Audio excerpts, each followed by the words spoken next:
the spell of time.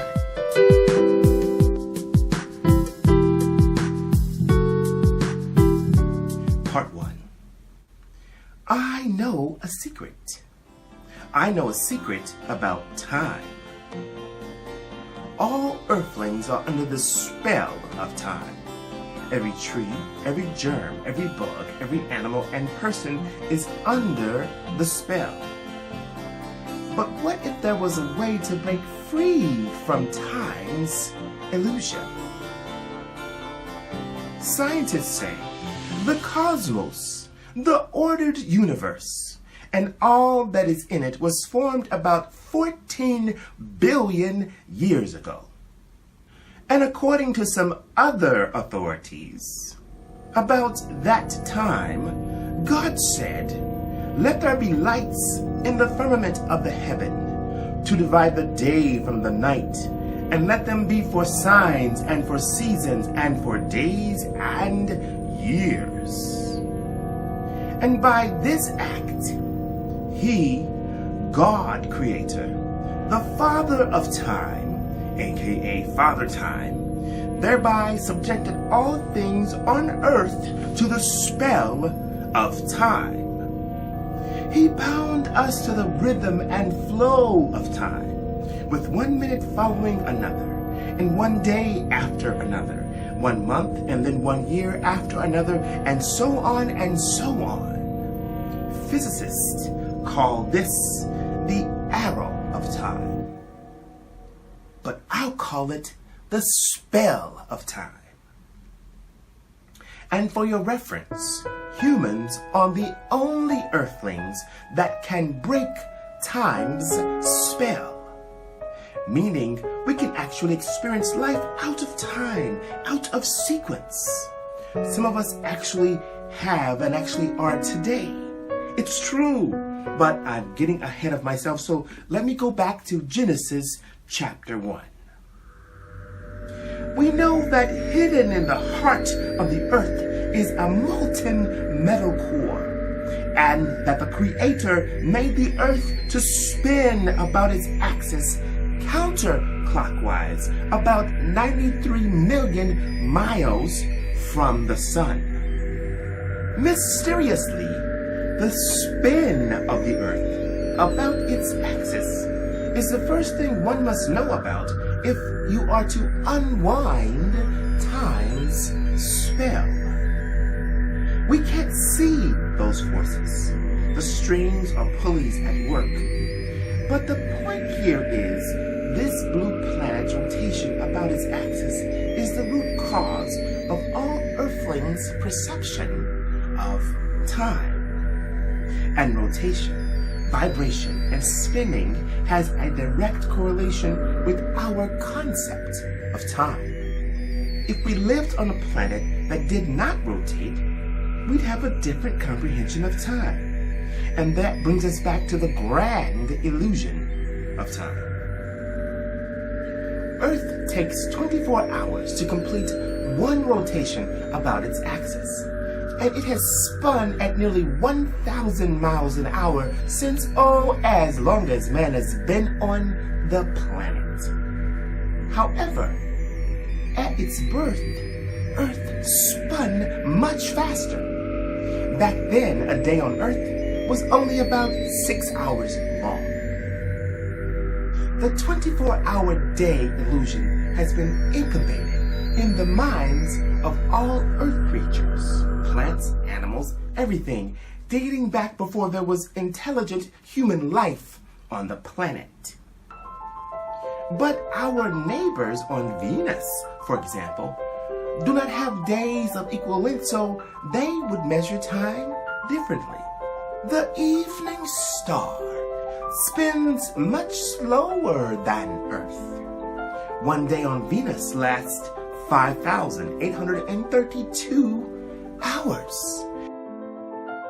Venetians also enjoy shorter years than Earth, with one orbit of Venus around the Sun being only 225 days, or 225 Earth days, while Earth's spin around the Sun takes 365 days. Can't you see? time is an illusion. Otherwise, why would it have so many different meanings? Time is relative. That is what Einstein told us. He basically said that time is actually subject to one's perspective. Change your point of view and time changes. But even the most advanced physics and the sophisticated four-dimensional space-time continuum falls prey to the same grand illusion and the trickery of Father Time. Part 2. So time on Earth is not equal to time on Venus. But oxygen is oxygen on both planets, right? Really? Now, our concept of time becomes all the more ingrained in our minds as we measure the Earth's rotation around the Sun. Earth does the 600 million mile journey around the Sun, trucking along at a mind-boggling speed of 66,000 miles per hour. Yet compared to the speed of light, that is really not all that fast at all. Light speeds along at 186,000 miles per second. So why was the human body not designed for light speed? As is, our organs could not handle the stress of life at light speed, and our skin would just burn away. So why the slower pace? Earthlings, obviously, were not intended to walk, talk, see, or hear at the speed of light. Instead, our bodies function perfectly in the confines of this slower-paced space capsule, this time capsule, in the confines of this slower-paced environment on a little blue planet we call Earth. Now back to the rotation of the Earth. Why is the 24-hour pace better for Earthlings? Or said another way, is the 24-hour pace better for Earthlings? The point is, we are victims of time itself, and the Earth is part of the grand illusion. Long ago, a great poet wrote, "There is a time and a season for everything under the sun." We really can't argue with that point.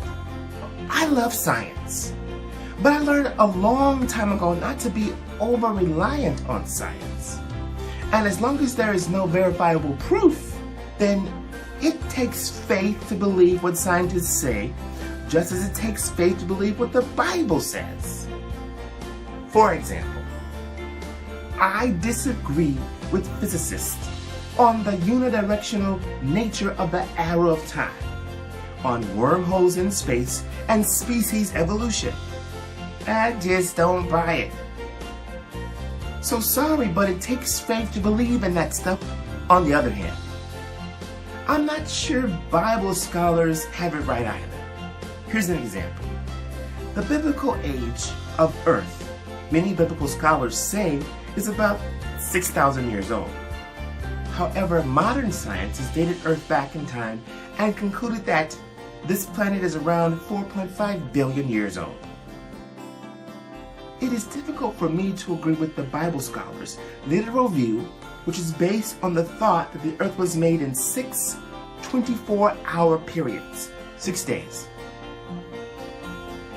And maybe a day in Genesis, chapter 1, the morning and the evening or the first day, are not meant as a literal 24-hour period. Here's another example. Jesus said, "I must work the work of him that sent me while it is day, for night comes when no man can work." Did you hear it? There is a time limit reference here, but clearly this one was not meant literally. I mean, we can and do work at night, right? So not everything in the Bible should be taken literally, and neither should one become over-reliant on science. I mean, what if they're both placing under the microscope a different point of view about the big picture? And the problem in this instance is we're still trying to answer the question about the Earth based on the typical assumption about time. It's like trying to define a word using the same word. If time is not fixed and is subject to one's perspective, as Einstein suggests, then what if one could move beyond the spell and actually go backward or forward in time? Part 3. Do you realize that your outlook on how much time you have is based on how long the people around you live?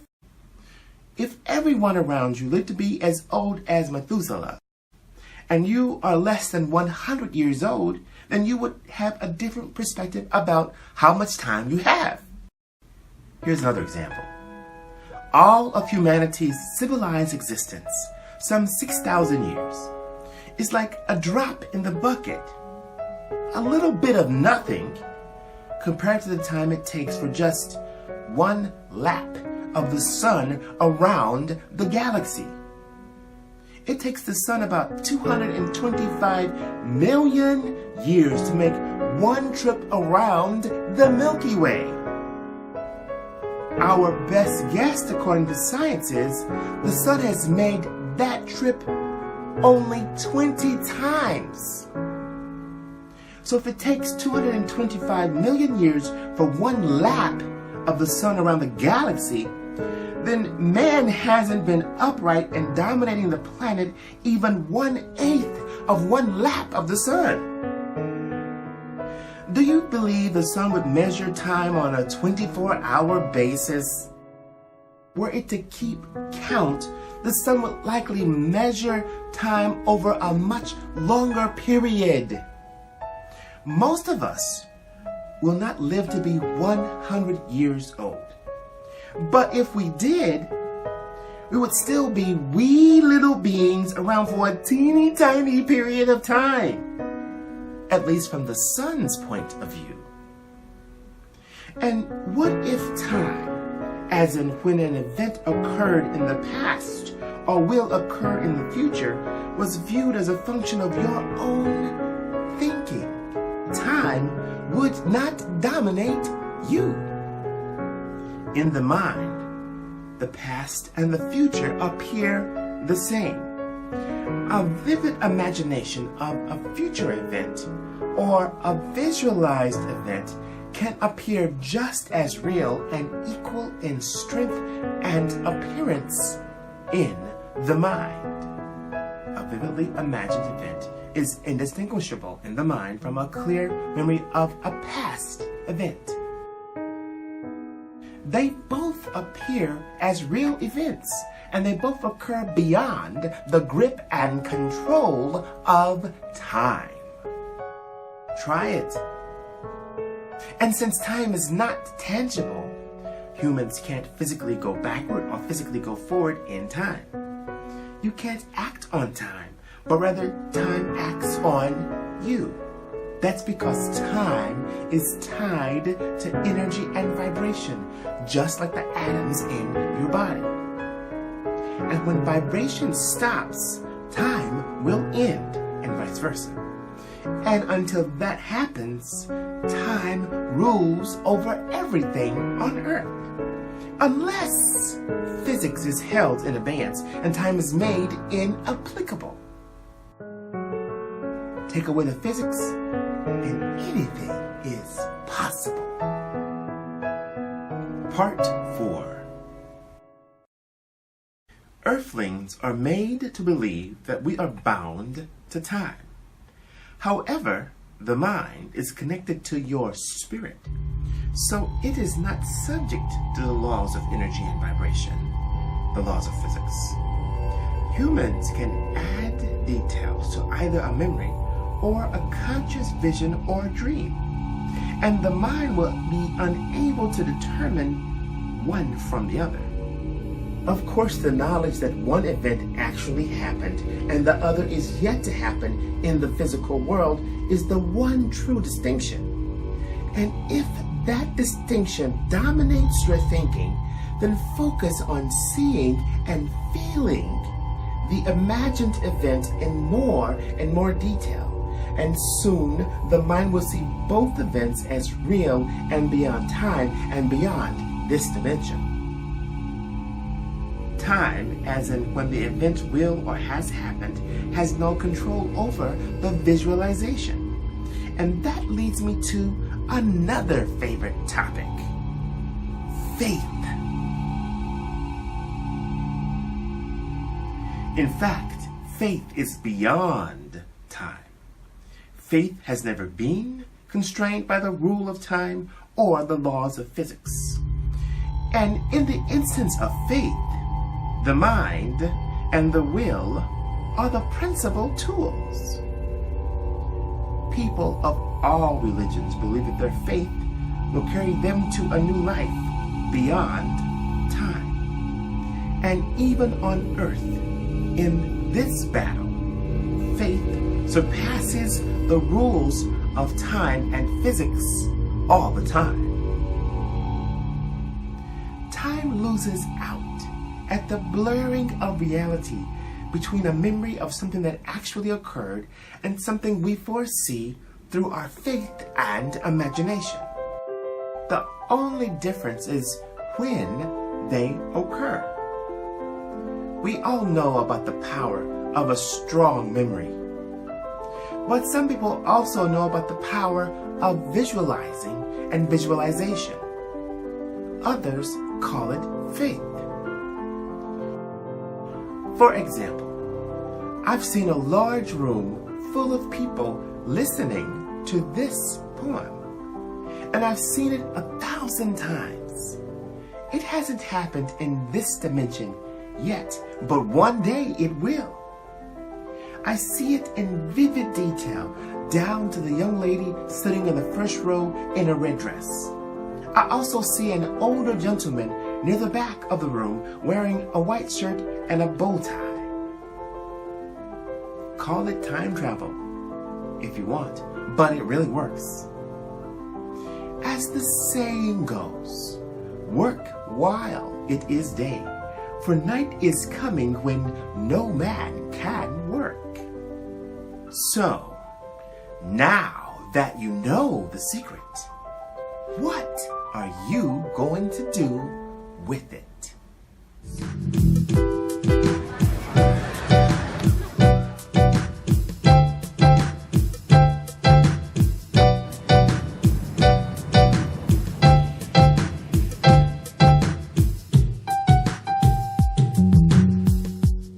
My father's house, in my father's house.